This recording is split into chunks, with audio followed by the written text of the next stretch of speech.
नमस्कार दोस्तों, मैं गौरव कुमार एक बार फिर से आप सभी का स्वागत करता हूं अपने चैनल ज़मीन सर्वे ज्ञान में।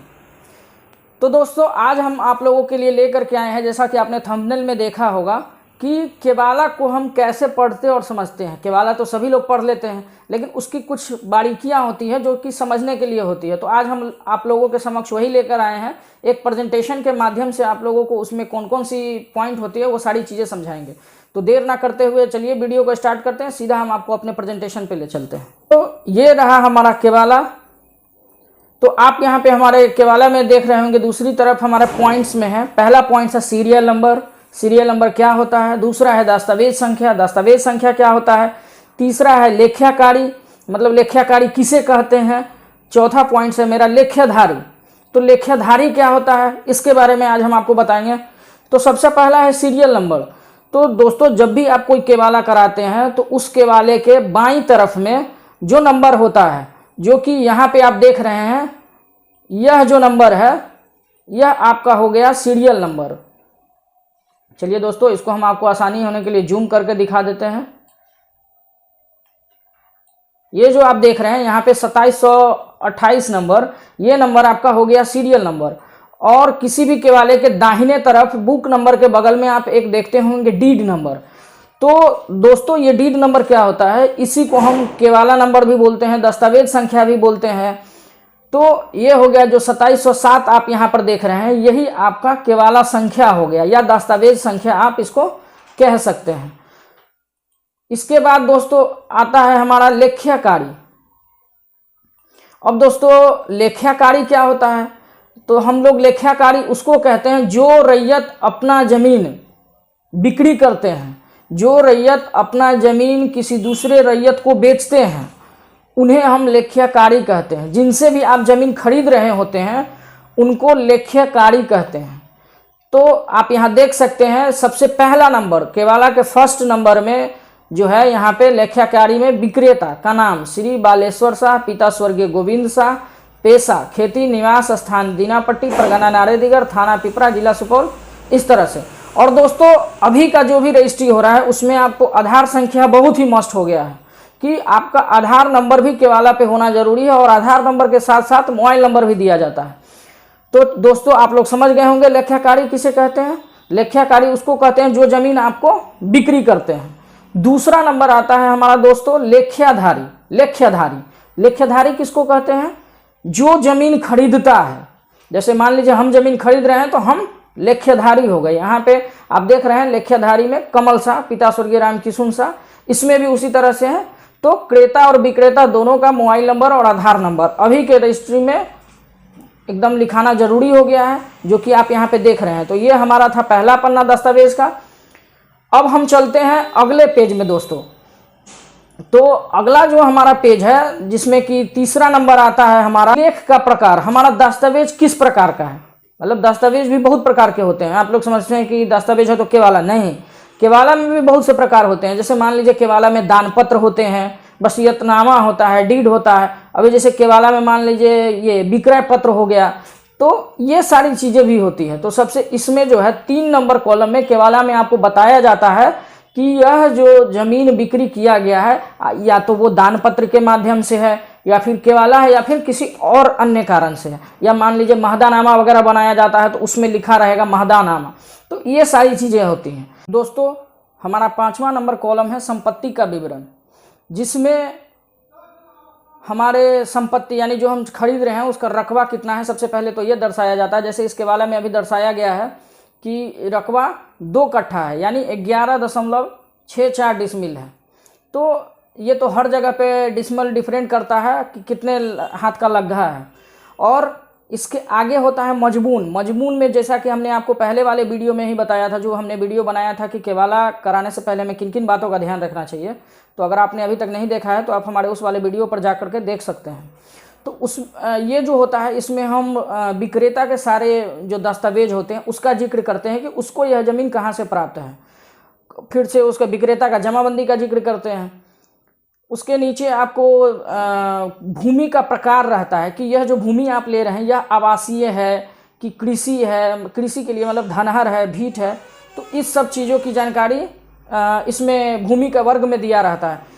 और जो सबसे आप यहाँ पे जो देख रहे हैं कि यहाँ पे आपके मौजे का विवरण होता है, जैसे यहाँ देख रहे हैं मौजा दीनापट्टी, थाना नंबर 247, अंचल कार्यालय पिपरा, थाना पिपरा, निबंधन कार्यालय सुपौल, जिला सुपौल, राज्य बिहार, तौजी नंबर 533, परगना नारेदिगर, बलगे 7.5 हाथ से बेचा। तो दोस्तों यह भी बहुत महत्वपूर्ण है कि आप जहाँ भी रजिस्ट्री करा रहे हैं सबसे पहले पता कर लीजिए कि वहाँ का लग्गा कितने हाथ का है। तो ये भी एक बहुत महत्वपूर्ण चीज़ होता है। रजिस्ट्री कराते वक्त में कहीं कहीं 6.5 हाथ का लग्गा होता है, कहीं 7 हाथ का लग्गा होता है, कहीं 7.5 हाथ का लग्गा होता है। तो ये लग्गे पर भी डिपेंड करता है। और इसका जो अगला सेक्शन होता है दोस्तों, उसमें होता है आपको खाता, खेसरा और रकबा। तो इसमें दोस्तों आप देख रहे हैं यहाँ पे कि खाता होता है, जिसमें पुराना खाता मतलब जो खतियान में खाता है। अब मान लीजिए अगर आपके यहाँ 65 का सर्वे फाइनल है तो उस 65 के सर्वे का जो खतियान है उसका खाता यहाँ पे रहता है, या 1902 का फाइनल है तो 1902 का जो खाता है वो यहाँ पे रहता है। तो यहाँ देख रहे हैं आप दोस्तों 131 खाता नंबर है।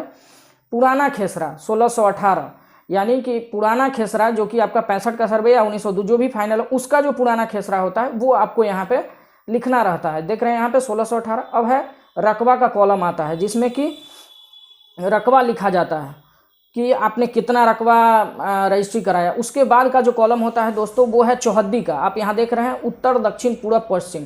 तो इस तरह से करके आप चौहद्दी का भी विवरण दे देंगे। उसके बाद दोस्तों इसमें अगर मान लीजिए आपको कोई चीज़ एक्स्ट्रा ऐड करना चाहते हैं, जैसे मान लीजिए होता है 2 भाई मिल के खरीद रहे हैं, कोई भाई ज़्यादा पैसा दिए हैं, कोई भाई कम पैसा दिए हैं, तो उसमें एक अंश निर्धारण होता है। तो वो अगर आप दर्शाना चाहते हैं तो ये आगे वाले भाग में आप दर्शा सकते हैं कि मान लीजिए 2 भाई हैं राम और श्याम, तो राम का 1 अंश है और श्याम का 2 अंश है। तो आप आगे चल के दर्शा सकते हैं कि हाँ राम को 1 अंश है और श्याम को 2 अंश है। इस तरह से आप आगे इसमें केवाला में दे सकते हैं, जिसमें इसमें आप देख रहे हैं इस प्रकार विक्रेता खाना नंबर 5 की संपत्ति पर काबिज दखलकार तथा विक्रय की जा रही संपत्ति उनके पूर्व स्वामित्व में है तथा यह बिहार सरकार के खाते में जमाबंदी दर्ज कराकर दखल कब्जा में है। ठीक है दोस्तों, तो इस तरह से ये हमारा संपत्ति का विवरण कॉलम होता है। उसके बाद दोस्तों हम आगे चलते, जैसा कि हमने आपको बताया है दोस्तों कि इसमें सबसे महत्वपूर्ण होता है लेख्यकारी घोषणा करते हैं।